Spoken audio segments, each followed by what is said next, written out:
Assalamualaikum warahmatullahi wabarakatuh.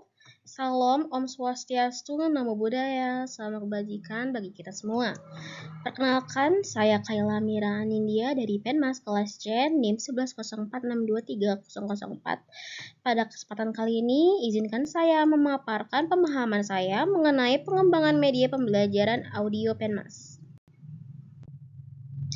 Pertama-tama, sebelum kita masuk ke materi, di sini saya akan memperkenalkan pembahasan saya sebelumnya.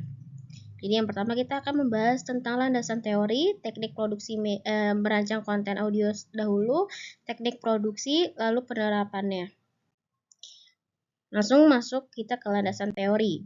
Jadi salah satu teori yang menurut saya krusial di sini adalah ada teori belajar audiovisual yang diusung yang digagas oleh Richard Mayer.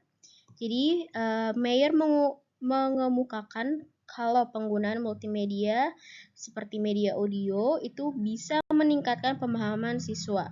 Nah, penelitian oleh dirinya itu menunjukkan bahwa variasi dalam media pembelajaran termasuk penggunaan suara bisa meningkatkan minat dan motivasi belajar siswa, dan hal ini penting karena mampu membangun lingkungan pembelajaran yang menarik dan berdaya. Kemudian ada teori-teori lainnya seperti teori belajar sosial yang digagas oleh Albert Bandura, teori dual coding oleh Alan Pavio, teori kognitif oleh John Piaget. Kemudian ada teori konstruktivis oleh Lev, kemudian teori belajar situasional oleh John Leaf dan Etienne Wenger. Kemudian ada teori belajar melalui pengalaman oleh David Kolb, kemudian ada teori belajar berbasis masalah oleh Howard Burroughs. Kemudian yang kedua kita akan membahas mengenai merancang konten audio instruksional dan efektif. Jadi kita akan langsung membahas tahapan menulis naskah. Jadi tahapan langkah untuk membuat naskah itu kita harus menentukan tujuan pembelajaran. Kemudian kita mengenali audiens yang kita target itu seperti apa. Kemudian kita mengembangkan skrip. Kemudian kita buat pilih narator yang tepat gitu. Kemudian menggunakan bahasa yang sederhana dan mudah dipahami. Lalu kita menambahin efek suara yang relevan dan nyambung gitu. Kemudian kita harus memperhatikan kualitas audionya juga. Dan kita harus merancang dengan durasi yang tepat. Kemudian kita menyediakan kesempatan interaksi, kemudian evaluasi, publikasikan, kemudian melakukan pembaruan dan pemuataran, dan kita selalu meningkatkan keberlanjutan. Kemudian teknik produksi media audio pembelajaran. Jadi dalam kali ini pembahasan ini tuh menjadi salah satu elemen penting ya dalam pengembangan pendidikan modern. Jadi dalam produksi audio ada teknik yang digunakan untuk menciptakan materi yang efektif dan menarik bagi para warga belajar.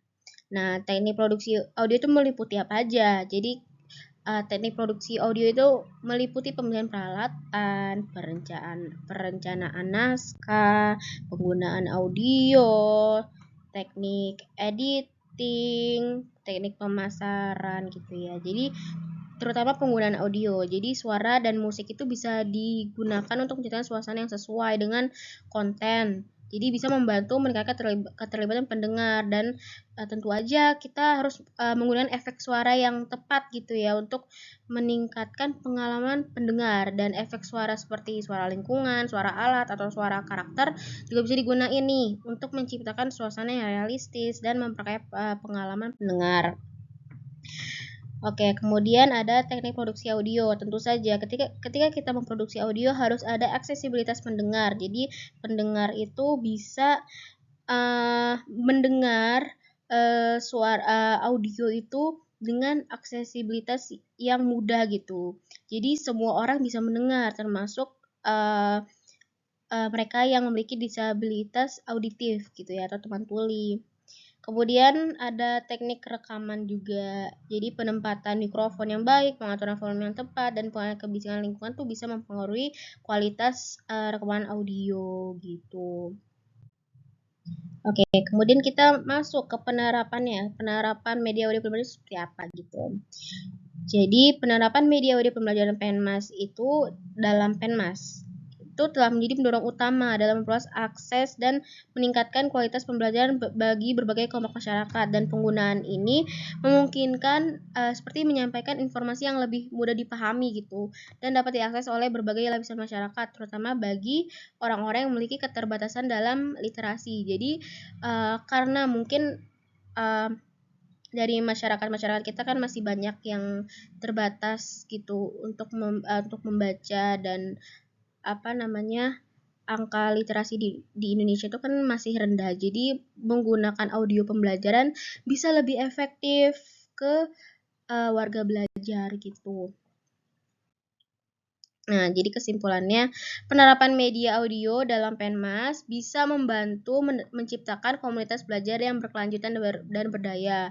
Melalui interaksi antar peserta dan fasilitator dalam siaran audio, hubungan sosial dan dukungan antar sesama dapat ditingkatkan, menciptakan lingkungan belajar yang inklusif dan berdaya. Sekian dari pemaparan pemahaman saya mengenai media audio pembelajaran Penmas. Jika ada kesalahan, mohon maaf. Wassalamualaikum warahmatullahi wabarakatuh.